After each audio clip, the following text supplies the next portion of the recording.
I go to London. John is a 16-year-old boy with a big dream. He has short brown hair, bright green eyes, and a kind smile that makes everyone like him.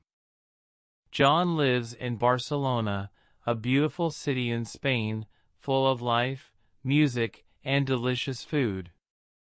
He loves his home, but deep inside, he feels a strong desire for something more. John spends hours studying English, dreaming of the day he can speak fluently. He watches movies without subtitles and practices new words in front of the mirror. One day, I'll go to London, he tells himself, his heart full of hope. For John, learning English isn't just a school subject, it's the key to a bigger world. When John finally tells his parents about his dream, they exchange worried glances. His mom sits beside him, placing a gentle hand on his shoulder. "John, we are so proud of you," she says softly, "but this is a big step. London is far, and you've never been away from home before." His dad nods, adding, "It's a big responsibility. Are you sure you're ready for this?" John feels a lump in his throat, but he looks at his parents with determination. "I know it's far, and I know it won't be easy," he says. "But this is what I really want. I want to grow, learn, and make you proud." His parents see the passion in his eyes, and though they are still worried, they feel his sincerity. Later that night, John hears his parents talking in the kitchen. "He's growing up so fast," his mom says, her voice trembling. "But maybe this is what he needs." His dad sighs. "I just hope he's ready for the challenges ahead." John listens quietly, feeling a mix of emotions, fear, excitement, and love for the parents who want the best for him. 3 weeks after their conversation, it was John's birthday. He woke up to the smell of freshly baked churros and the sound of his family singing Feliz Cumpleaños. As he walked into the living room, his parents were waiting with a small wrapped gift on the table. "Open it," his mom said with a smile. John tore the paper carefully, revealing a folder. Inside was something that made his heart race, a letter confirming his enrollment in a study abroad program in London. "Is this real?" John asked, his voice shaking. His dad laughed. "Of course it is. We've been planning this since you told us about your dream."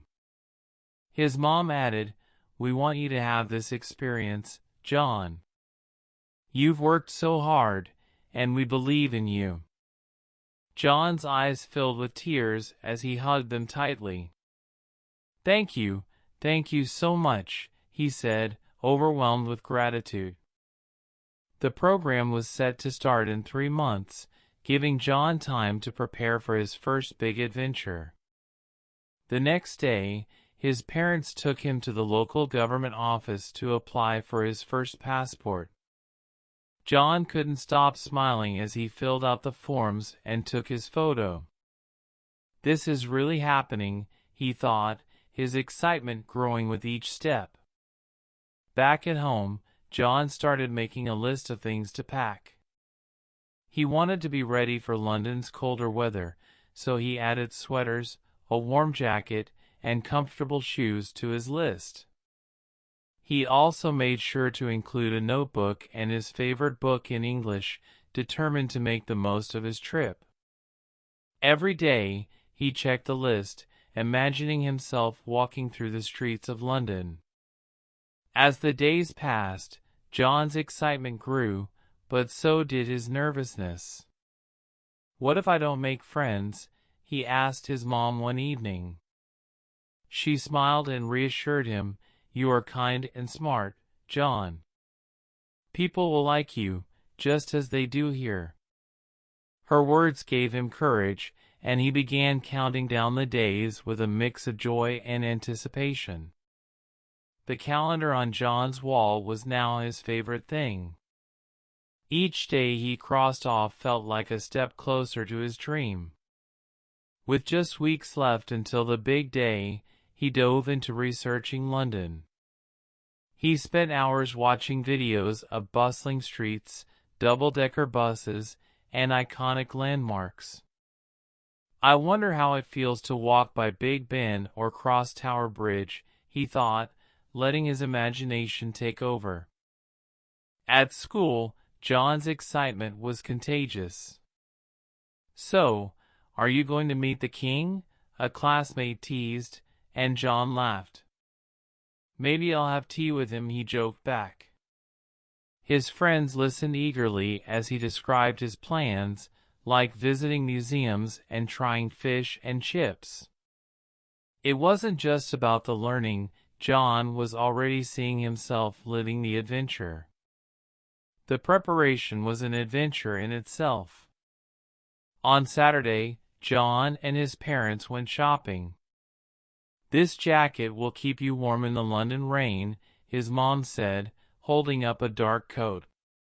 His dad added, "And don't forget an umbrella, this one's sturdy." John smiled, grateful for their attention to every detail. They weren't just shopping, they were helping him build his future. At home, John began packing his suitcase. His bedroom turned into a mix of folded clothes, books, and little notes his mom insisted he take. "Here's a list of phrases in case you get stuck," she said, handing him a small paper. John laughed but tucked it into his bag, knowing it would mean a lot later. These moments weren't just about the trip, they were memories he'd carry forever.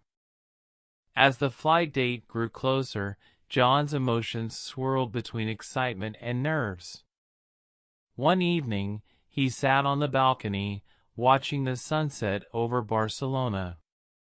"This city has been my whole life," he thought, "but I'm ready for something new." His mom joined him with a cup of cappuccino. "Change is scary, but it's also beautiful," she said. John looked at her, smiled, and nodded. Deep down, he knew she was right. The morning of the flight was finally here. John woke up early, even before his alarm. The sun was just rising, and his room was filled with a soft, golden light. He sat on his bed for a moment, feeling nervous but excited. "Today is the day," he whispered to himself.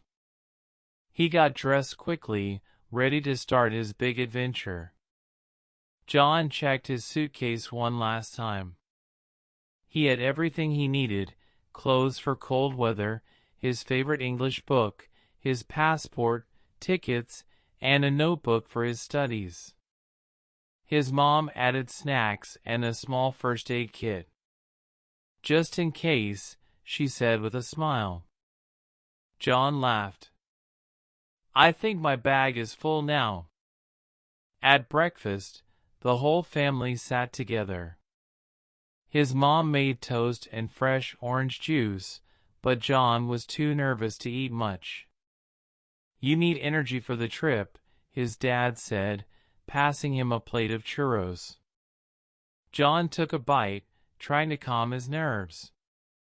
"I'm ready," he said, mostly to himself. The ride to the airport was quiet but emotional. John looked out the window, watching the familiar streets of Barcelona. "I'll miss this city," he thought. His parents sat beside him, holding hands. When they arrived, the airport was busy and full of people. John felt a little overwhelmed but also excited to see so many travelers. At the check-in desk, John handed over his passport and ticket. The airline staff smiled and wished him a good trip. After saying goodbye to his parents at security, John hugged them tightly. "We're so proud of you," his mom said, tears in her eyes. John waved as he walked away, ready to start his journey. John sat in the waiting area near his gate, holding his boarding pass tightly. He looked around, seeing people speaking different languages, carrying bags, and checking their phones. It felt like a whole new world. When the announcement came to board the plane, his heart raced. "This is it," he thought, taking a deep breath and stepping forward. As John found his seat by the window, he felt a mix of excitement and nerves. The flight attendants smiled warmly, helping passengers settle in. John stared at the safety card in the seat pocket and tried to calm his thoughts. When the plane started to move, his palms felt sweaty, but the sight of the runway disappearing below made him smile. Once the plane was in the air, John looked out the window at the clouds. "It's like a dream," he thought, amazed by the view. The flight attendants came by with snacks and drinks. John chose orange juice and a small sandwich. As he ate, he heard the pilot announce, "We'll be landing in London in 2 hours." It felt real now. But then, the plane hit a patch of turbulence. It shook lightly at first, then a little harder. John gripped his armrest, his eyes wide. A kind woman sitting next to him noticed his fear and smiled. "Don't worry, it's normal," she said. Her calm voice helped John relax, though his heart still raced. Finally, the plane began to descend. John watched as the city of London came into view. The gray sky, tall buildings, and busy streets made him feel a mix of excitement and wonder. When the plane landed, he took a deep breath. "I made it," he whispered. As he stepped into the airport, surrounded by the sound of English voices, John knew his journey was just beginning. Want to know how this story continues? Subscribe to the channel to follow each release. Like and leave a comment so I'll know you're enjoying it.